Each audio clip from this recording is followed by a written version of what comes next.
Les microfusées. Les microfusées sont des fusées extrêmement légères qui sont propulsées par des moteurs à poudre de catégorie A, B ou C, qui correspond à la puissance du moteur. Mais avant de coller un propulseur au bas de votre fusée, il faut s'assurer que la dite fusée part dans la bonne direction, car ça serait bête. Pour cela, plusieurs paramètres entrent en compte, mais avant de vous expliquer comment marche la stabilité d'une fusée, on va le faire sur ordinateur. Tout d'abord, vous devez vous inscrire et vous connecter au Discord, ce que vous avez normalement déjà tous fait en vous inscrivant à l'association. Une fois dans les fichiers du Drive partagés sur votre compte Google, vous allez dans Microfusée, puis Ressources microfusées et enfin appuyez sur OpenRocket. Attention, si vous voyez OpenRocket sans icône ou avec une icône WinRAR ou WinZip, vous n'avez pas une version de Java à jour. Dans ce cas, vous devez télécharger la dernière version de Java sur java.com ou via le lien en description. Téléchargez-le et installez-le, c'est gratuit. Vous pouvez maintenant cliquer sur OpenRocket et tout devrait s'afficher correctement. Si vous avez des problèmes sur cette partie, n'hésitez pas à nous contacter. Il y a eu plein de bugs sur le lancement d'OpenRocket, donc n'hésitez pas à nous expliquer ce qui ne va pas via le Discord ou directement. Maintenant, on peut enfin passer aux choses sérieuses. Appuyez sur le cône, une fenêtre va s'afficher. Vous pouvez changer la forme du cône, la longueur, 7 cm c'est bien, et le diamètre, qui dans notre cas sera de 2 cm. Ensuite, cochez aspérité bouchée.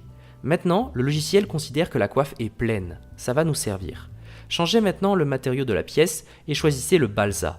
Inutile de modifier la finition de la pièce, c'est juste pour que le logiciel calcule la rugosité de la paroi. Passez maintenant à la fenêtre épaulement. Mettez un diamètre de 1,8 cm pour une longueur d'environ 2 cm. Et enfin, mettez l'épaisseur à fond, soit 0,9. Vous remarquerez alors qu'il existe un point bleu et un point rouge. Le point bleu représente le centre de gravité de la fusée et le point rouge correspond au centre de portance. Dans la fenêtre, vous pouvez apercevoir la masse de la fusée en grammes et la position du centre de gravité et de portance en centimètres depuis le sommet de la fusée. Une fois la fenêtre fermée, cliquez sur le tube du corps. Vous pouvez mettre les valeurs que vous voulez, mais on a des tubes d'environ 30 cm et de 2 cm de diamètre externe pour 1,8 cm de diamètre interne. Ils sont en carton et sont recouverts d'une couche de papier lisse. Passez dans la fenêtre moteur et cochez la case « Cette pièce est un porte-moteur ». Et c'est tout, vous pouvez fermer la fenêtre. Cliquez une fois sur votre tube dans la fenêtre du bas. Vous avez maintenant beaucoup plus de pièces disponibles. Cliquez sur « Trapézoïdal », ce sont des ailerons trapézoïdaux. Vous choisissez votre nombre d'ailerons, ici on va mettre 4. La longueur de la base de l'aileron, ou en planture, ici on va mettre 4 cm. La longueur du bout de l'aileron, ou le saumon, ici on va mettre 1 cm. La hauteur, qui correspond à l'envergure, ici on va mettre 4 cm. Et enfin la longueur du bord d'attaque, ou l'angle du bord d'attaque, qui de toute façon dépendent l'un de l'autre. Ici on va mettre 6 cm. Vous pouvez aussi changer la position des ailerons sur la fusée avec le dernier paramètre. Une fois que c'est fait, changez le matériau composant la pièce en d'éperon. Maintenant, on va s'intéresser à la stabilité de votre fusée. Allez dans les ressources microfusées et copiez le fichier Stabtrage sur votre bureau. Cela vous permettra d'éviter d'avoir 10 000 sauvegardes Excel en conflit dans le dossier. Croyez-moi, c'est long à nettoyer. Enfin, ouvrez le fichier avec Excel ou LibreOffice. Vous entrez dans Stabtrage, une merveille créée par Planète Science qui vous permettra de vérifier la stabilité d'une fusée. Vous nommez la fusée. Vous n'êtes pas obligé de mettre le nom du club, évitez juste de vous planter. Et vous sélectionnez le type micro-fusée. Normalement à ce moment-là, plein de choses viennent de passer en rouge et des trucs ont changé. C'est tout à fait normal. Mettez la masse de votre fusée en grammes. Elle est disponible dans la fenêtre du bas de OpenRocket. Laissez-la en mode sans propulseur. Stabtrage va faire le calcul et prendre en compte le poids du propulseur. Évidemment, si vous avez mis un propulseur sur votre simulation OpenRocket, il faudra mettre avec propulseur, sinon ça ne marchera pas. Mettez la position du centre de masse en millimètres, sachant qu'elle est en centimètres dans OpenRocket. Elle se trouve aussi dans la fenêtre du bas, c'est le CG, CP voulant dire centre de portance. Mettez la longueur totale de la fusée. Attention, ce n'est pas la longueur affichée dans la fenêtre d'OpenRocket, c'est la somme de la longueur de la coiffe et du tube. OpenRocket prend aussi en compte les ailerons, alors que Stabtrage non.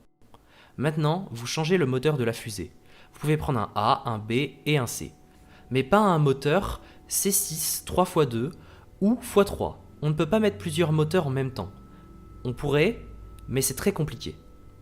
Pour la coiffe, vous choisissez la forme que vous avez sur OpenRocket. Vous mettez la hauteur et le diamètre, 2 cm normalement. Maintenant, on remplit les cases des ailerons. L'emplanture correspond à la longueur de la base de l'aileron. Le saumon correspond à la longueur du bout de l'aileron. La flèche correspond à la longueur du bord d'attaque, ici 60 mm. et l'envergure correspond à la hauteur, soit 40 mm. N'oubliez pas de vérifier le nombre d'ailerons. Normalement, vous avez soit une fusée stable, instable ou surstable. Oui, surstable c'est possible, on vous expliquera pourquoi. Si elle n'est pas stable, votre job c'est de ramener la ligne dans le cadre rouge. Pour cela, StabTrash va vous aider. À droite, il y a des conseils pour modifier la fusée et la rendre stable. N'oubliez pas de modifier votre fusée dans OpenRocket. À chaque modification, la masse et le centre de masse vont bouger. Il va falloir les remettre dans StabTrash et ainsi de suite. Une fois que votre fusée est stable, vous pouvez passer dans la fenêtre Trajecto dans StabTrash, c'est en bas. La première chose à modifier dans cette page, c'est le temps d'ouverture du parachute. Vous pouvez voir la trajectoire de votre fusée et le moment d'ouverture du parachute. Il doit se trouver assez proche de l'apogée.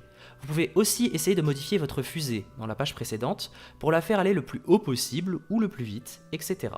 Maintenant, choisissez le parachute que vous voulez, carré ou rond. Pour ce faire, double-cliquez sur la case Surface para, qui se trouve sous la case Ouverture para. Elle est définie par défaut comme la surface du parachute en croix. Si vous voulez un parachute rond, qui est plus simple à faire, sélectionnez la surface para ronde. Ensuite, vous pouvez modifier les valeurs de votre parachute jusqu'à ce que rien ne soit rouge. Si vous voulez savoir quelles sont les bonnes valeurs, il vous suffit de passer votre souris devant une case avec un coin rouge. Un texte va apparaître pour vous aider. Voilà, maintenant vous avez une fusée qui marche. Sur le papier. Je vous conseille de sauvegarder votre fusée dans le dossier 2021-2022 et de prendre votre ordinateur lors de la séance de construction qui, si tout se passe bien, aura lieu le jeudi prochain après-midi. Cette vidéo est issue d'un projet étudiant et on ne se prétend pas expert dans la conception de microfusées. Si vous remarquez des erreurs dans cette vidéo, n'hésitez pas à nous le faire remarquer. En fonction des erreurs, on refera la vidéo ou nous mettrons un correctif en commentaire. À vos fusées, spatialement.